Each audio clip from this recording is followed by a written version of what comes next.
Welcome to the Education News Show. On today's show, we'll learn a little bit more about the Met Professional Academy, our newest program. You'll also hear from Superintendent Dr. Denton Santorelli and our Deputy Superintendent Dr. Heather Cruz. We're also going to introduce you to our Spelling Bee winner. It's all coming up next, right here on the Education News Show.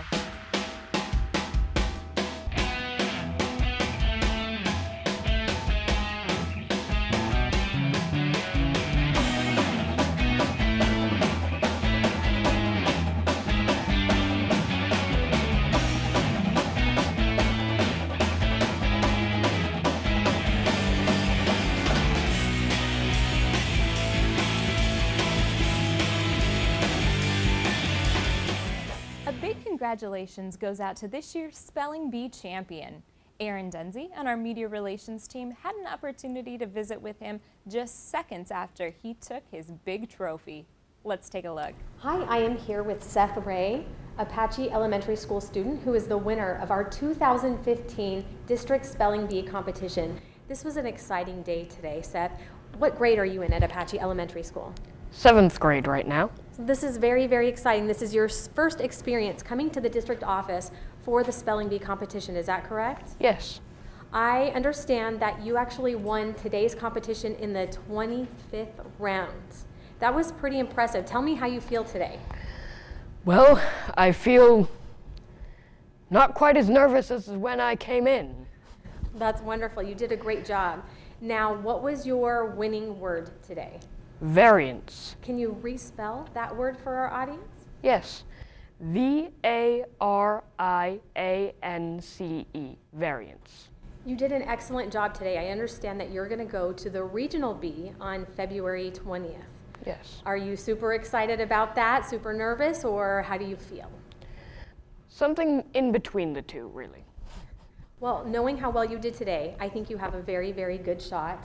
And more than anything else, we want to say congratulations to you for doing such a great job, and also good luck to you at your regional spelling bee. Thank you.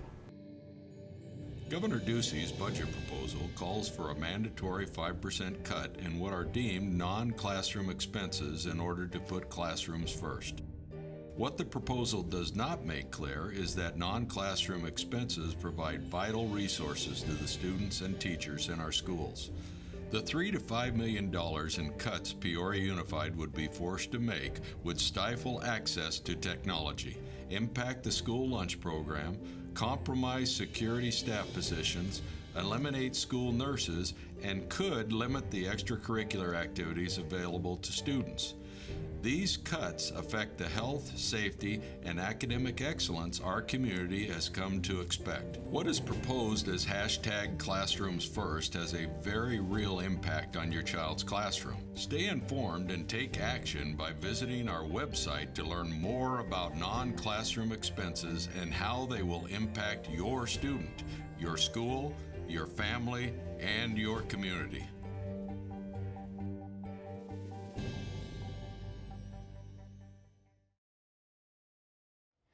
I recently had an opportunity to sit down with a bright young star from Centennial High School, Ian Mullane, the City of Peoria Council Youth Liaison. Let's listen in.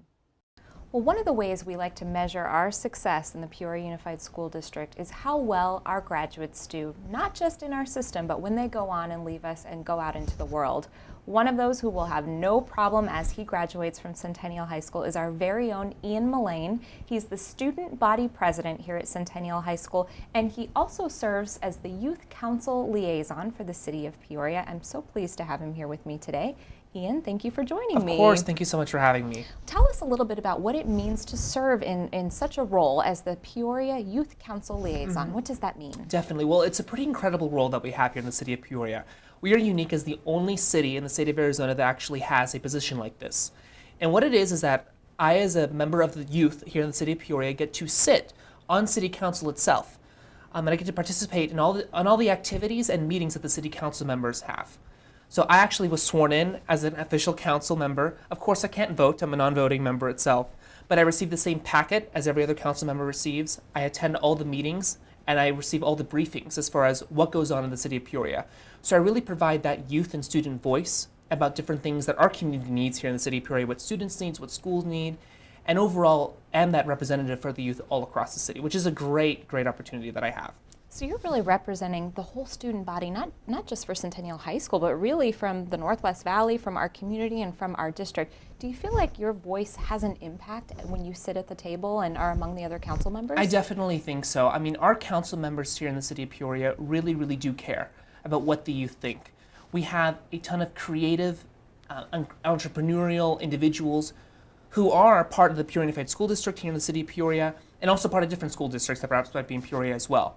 And they're always looking to see, what do the youth want? What is going to make them successful in the future? And whenever I have a suggestion or a comment, they always pay attention. And they're always intrigued because, I mean, it's a totally different perspective coming from a student, especially when growing up in the kind of different society nowadays that we're growing up in. So having that kind of perspective, I think, brings an incredible source of knowledge to the table itself. And they're always, always willing to hear me. And sometimes when they hear me, and they may say, well, you know, it's nice to think about the idea in a different way, or nice to think about that sort of topic in a different way. That's kind of what I do, and I think they definitely hear me, and I think it's a great way for students to just be heard and overall, you know, have a voice at the table. Well, you represent us so well in that capacity, you. and I know you're involved in a lot of other extracurricular things, very involved here at Centennial High School. Tell us a little bit about your level of involvement and what your interests are here at Centennial High Yes, School. definitely. So I'm very much involved in student government here. I've been the class president for a couple of years for my class, and just this past year ran for student body president, and it has been an incredible experience. Student council has been, as far as impact, how it does in the school and the community, it has been incredible and astonishing as far as what we'll be able to accomplish this year. I'm also involved in another organization called the Future Business Leaders of America. It's a career and technical student organization that really wants to strive to help students develop business skills that they can use in their futures. Have been a state officer for the organization for the past 3 years, and actually this past year I was elected as a national officer. So I represent, there are 6 regions in total for our national organization. I represent the Western region, so Arizona and all the states of Washington, California, Utah. 10 states in total that I represent. So incredible things that I had the opportunity to be involved with here that this Peoria Unified School District has provided me, and also the city of Peoria.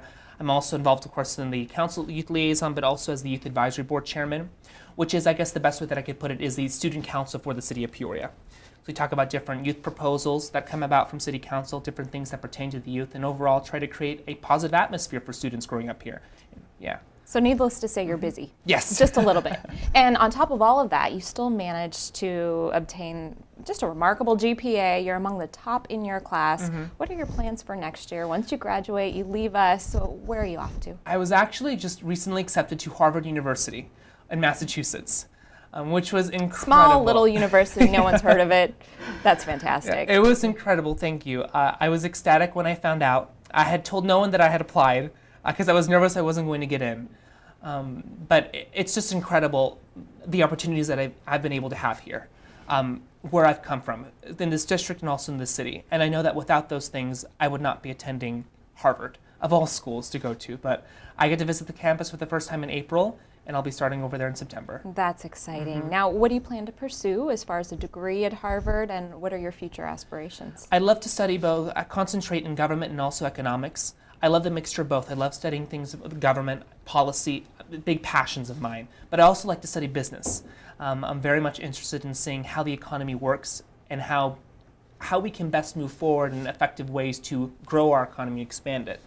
So in the future, I'd love to pursue something in the realm of public policy, as far as best seeing how we can best solve the problems in our society that we currently face, and also how we can successfully move forward to provide opportunities for students to receive good quality educations, how we can provide opportunities for people to start businesses, have success, how we can provide health care to many people who still need it today. Just being in a role in which I can help solve many of the problems our society faces, and also just help our state and our country move forward. I find great passion in those things, and hopefully I'll be able to have some sort of impact in the future. So any possible chance we could see you on a ballot in the future as one of our future elected officials? Well, we will see. I would love to serve in a capacity that I can actually make a difference, and I think our policymakers do have a role in bringing about social change and social progress.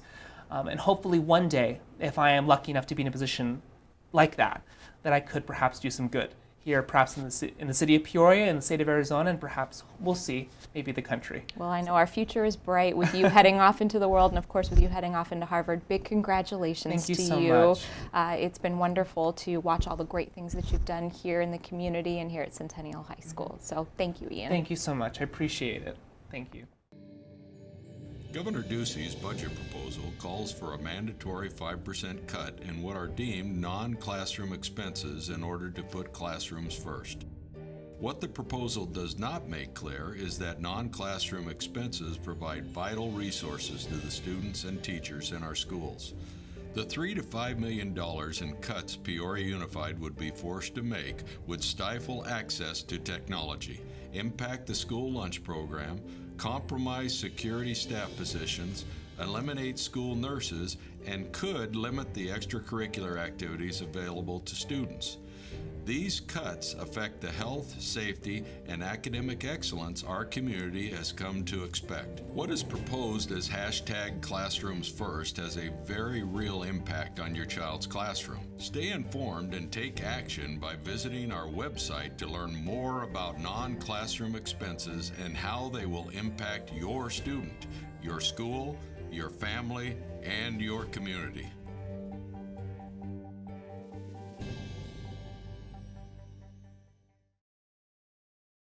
Well, I'm so pleased to be joined by Justin Dent from McCarthy Building Companies. He's the project director from McCarthy.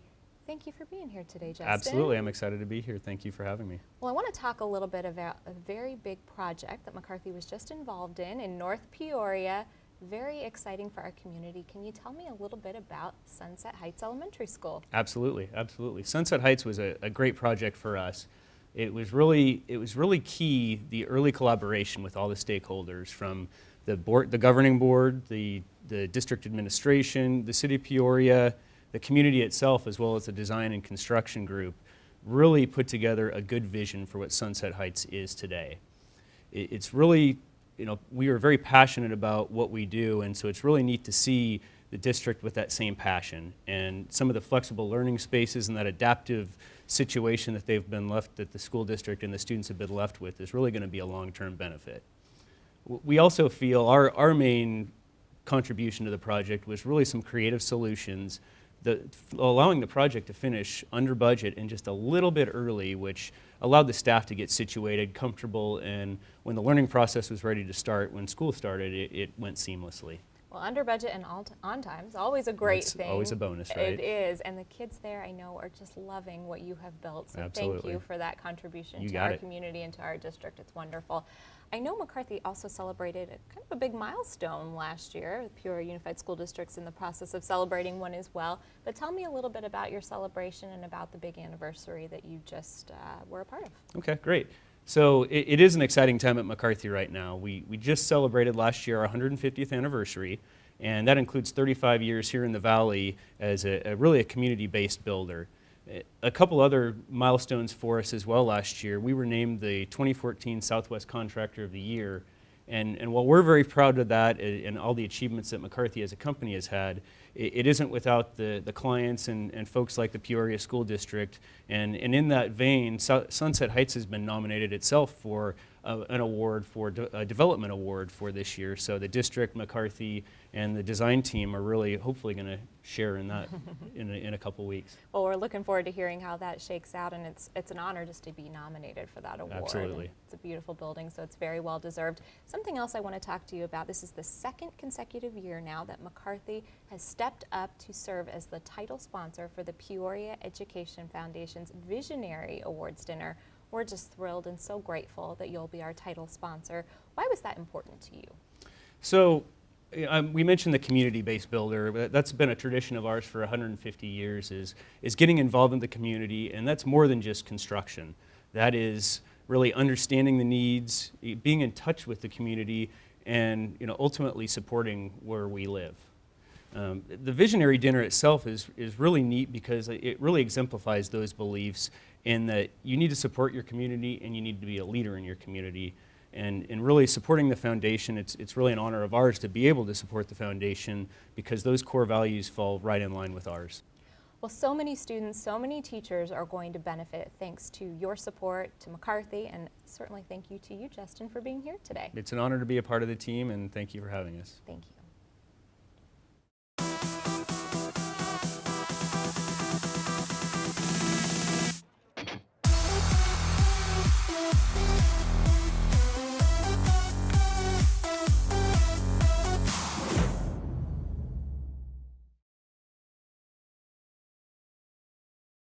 I'm so pleased to be joined by Adriana Parsons. She's the director for the Met Professional Academy, housed inside Peoria High School's Old Main. Adriana, thank you so much for being here today. Thank you, Danielle. You're welcome. Tell us a little bit about the Met Professional Academy. The Met Professional Academy stands for Medical Engineering and Technology, and it's a professional immersion program for high school students. It's really an entrepreneurial approach to education that motivates students by putting them in a real professional setting and helping them get that competitive edge by providing them with dual enrollment opportunities and opportunities for mentorships with real business partners. That's wonderful. So it's got the three strands, Yes. medical, engineering, and technology. I understand technology is well underway and there are students in the program now. Tell us a little bit about what those technology students are experiencing. Our technology strand focuses on computer networking and cybersecurity. So right now our partnership is with Estrella Mountain Community College. Our students right now this semester can earn 7 community college credits. They're learning in an ethics and information technology program, as well as an introduction to computer networking, where they can earn Cisco certification as part of the program. So tell us a little bit about what's next on the horizon as you bring in these other two strands. We're excited to announce a partnership with Grand Canyon University for our medical strand. Students that want to explore health science careers can do so with Grand Canyon University and earn those college credits as a part of the Met Professional Academy. They'll be studying biology, chemistry, general anatomy and physiology, all with the support of Grand Canyon University. The unique thing about this partnership is that students that have a 3.25 GPA, they can apply to be a part of this program, and Grand Canyon will cover the cost of tuition for those dual enrollment That's wonderful. credits. What a great opportunity. So this is Absolutely. really for those students that have a specific aptitude in one of these three areas and really want to go on beyond high school and pursue one of these areas. Absolutely. We want to give the students a competitive edge. When they leave high school, they're prepared to move on to their college aspirations, but then also give them a professional experience. So through the leverage of using these partnerships to say, Grand Canyon University, do you have support for our students to go on campus and maybe be a part of your cadaver lab? Maybe go on and work in a professional setting for one of the clinical hospitals here in the area. We want to give the students a professional immersion as well as the opportunity to earn college credit. Now you mentioned a couple of different partnerships that are already established and that are really critical to the success of the program. How would a partner that maybe is watching this today and wants to get involved in some way, how would they go about doing that? We're taking a unique approach by offering a 3-tiered model for our partners who want to get involved. We have a visioning level, a mentorship level, and an enterprising level. The visioning level is for those partners that want to provide their expertise and input in the vision and development of our Met Professional Academy, whether it's for the academy as a whole or medical, engineering, or technology strand. We have our mentoring tier, which is very important to the development of our students, and that's through the support through mentorships, job shadows, internships, coming into the classroom and doing a guest lecture. That's a part of the program that's really unique to the Met Professional Academy. Our enterprising tier is for those partners who want to look to our students as an extension of their workforce. If partners have some sort of authentic project, they can share it with our students to work on at the Met Professional Academy. Well, it sounds like such an exciting program, such a wonderful opportunity for so many students. If there are students who are watching this, how do they enroll in the program? What is the process? We have an online application. It's available through the Peoria Unified School District's main website. The students can go on our website, learn more about the program, and download the application. There are 3 narrative responses the student needs to take some time with because it helps us identify what their career aspirations are and what they hope to get out of the program. And really it's submitting the application right now because these strands are filling up quickly. They're filling up fast. We have engineering and medical that are going to be on board for the fall of Yes. next year, so very important that students apply now. Absolutely. Very good. Well, thank you so much for being on the show today, You're Adriana. welcome. We look forward to watching this program flourish. Thank you, Danielle. Thank you. don't know what a budget is, but my mom and dad keep talking about it. I know it involves my school. I love my nurse. She helps me feel better. My teacher is terrific. The lunch ladies make the best food. I don't know what a budget is, but I know I love my school.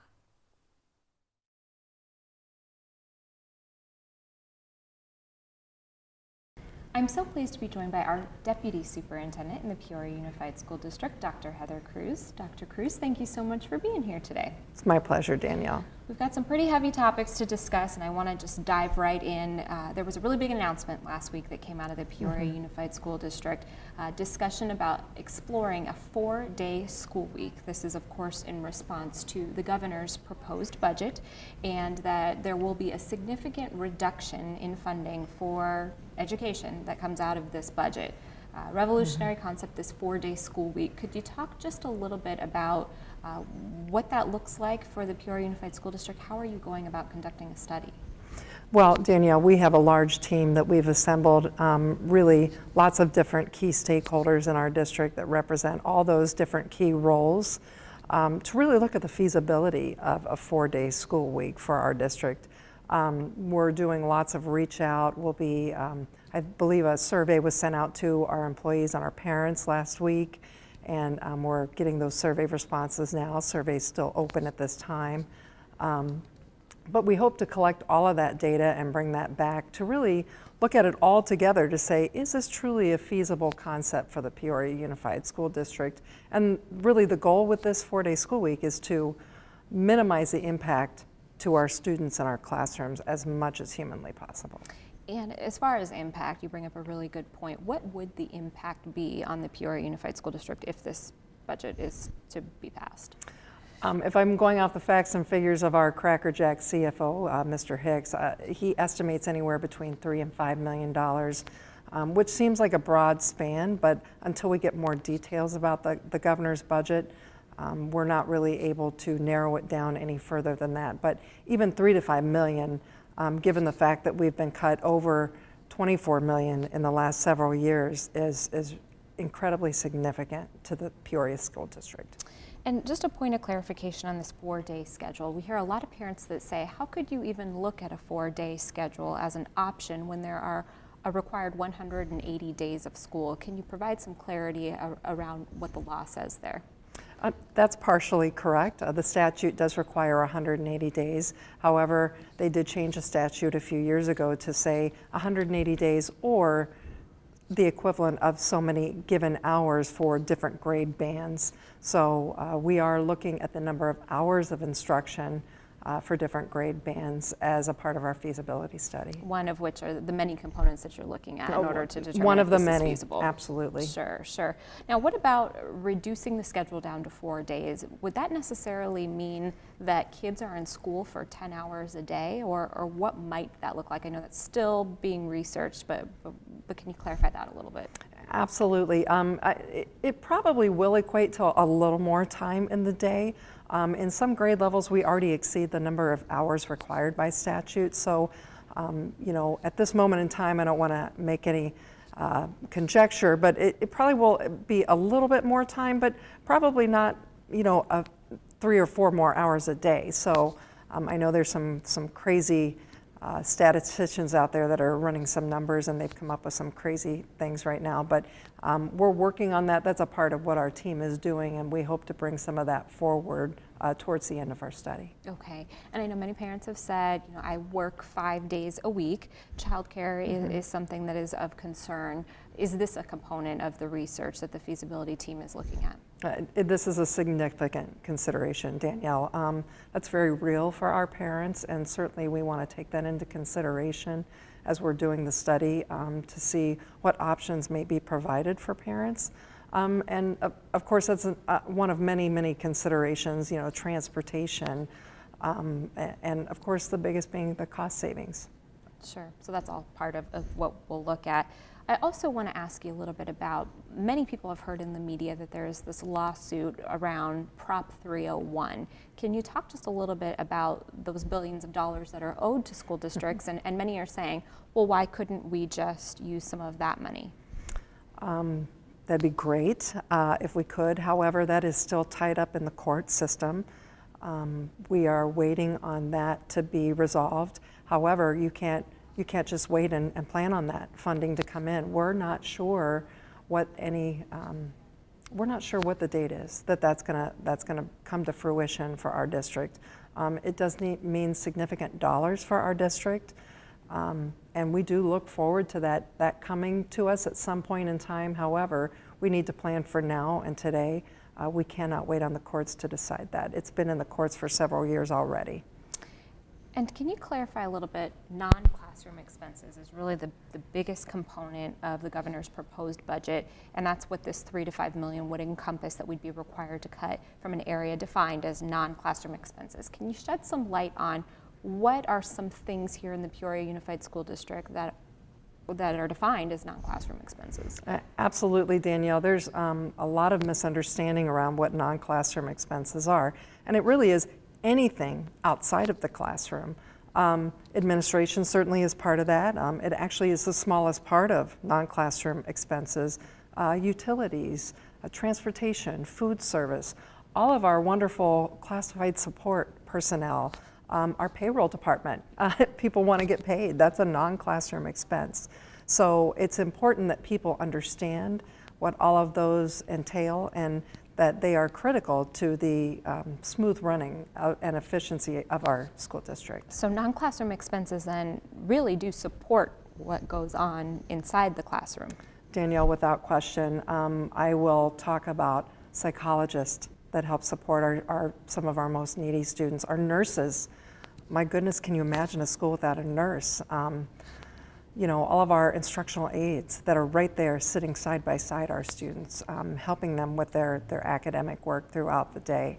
So and I could go on, there's more and more out there, but they are critical to the classroom, which is why I think we've come to this juncture to say if we cut any more of those non-classroom expenses, we truly are down to affecting the health and safety and welfare and academic achievement of our students. Very good.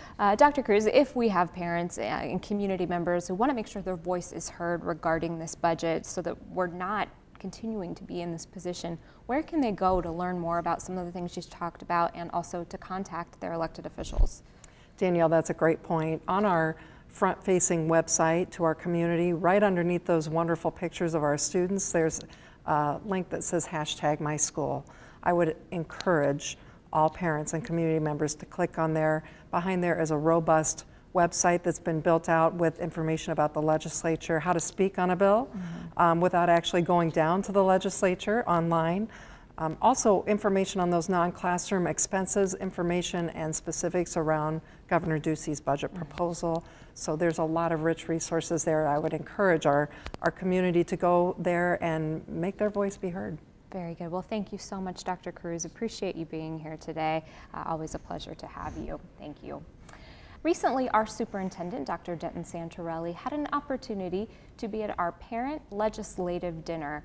We had a great panel of our elected officials represented that evening as well. They were there to really weigh in on educational issues that impact the Peoria Unified School District.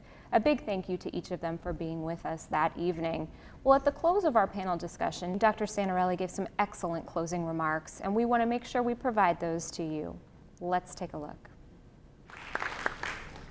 Well, thank you very much, Mrs. Airy, and certainly my heartfelt appreciation for your presence here this evening.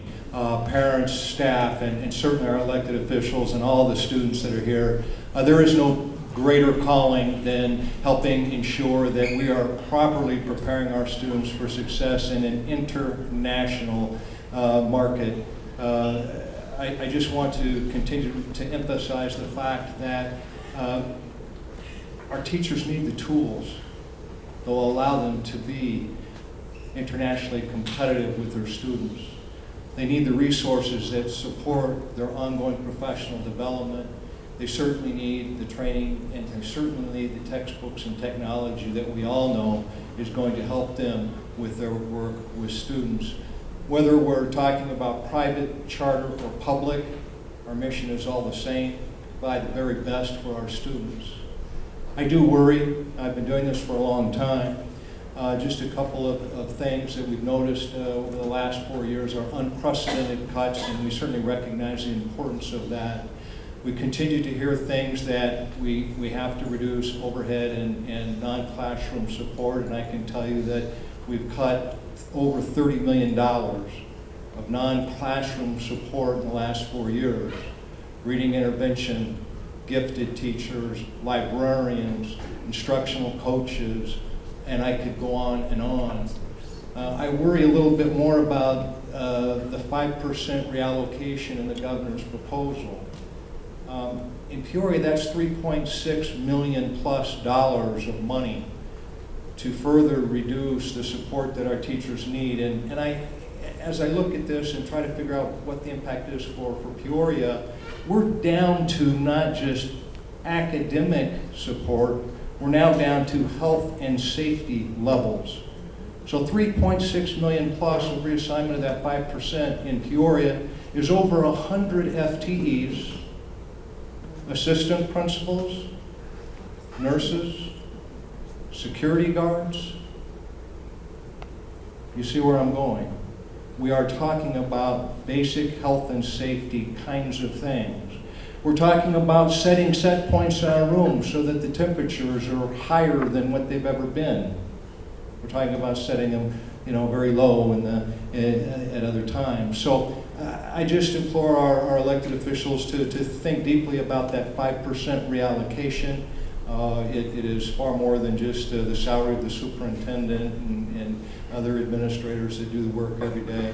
And I know the decisions are hard, and I know that there's a short of resources, and I know that with conversations across the aisle and without division, we can get through these tough times. But never forget, we want our teachers to have the best tools to do the best that they can in the classrooms. We send our soldiers to war with the equipment they need to be successful. We send our firefighters to fight fires, the protective equipment and fire hoses. We're not sending our teachers into our classrooms to do what they need to do. With that, with all due respect to all of your time, I can't tell how much I appreciate you being here. It sends a wonderful message about the importance that we all place on the future of this great country we all live in. Thank you very much. One of the most exciting events of the year is our annual Pull the Bus event to benefit Valley of the Sun United Way. Before we close our show, we'll leave you with some footage from last year's exciting event. That's all for this episode of the Education News Show. We'll see you next time.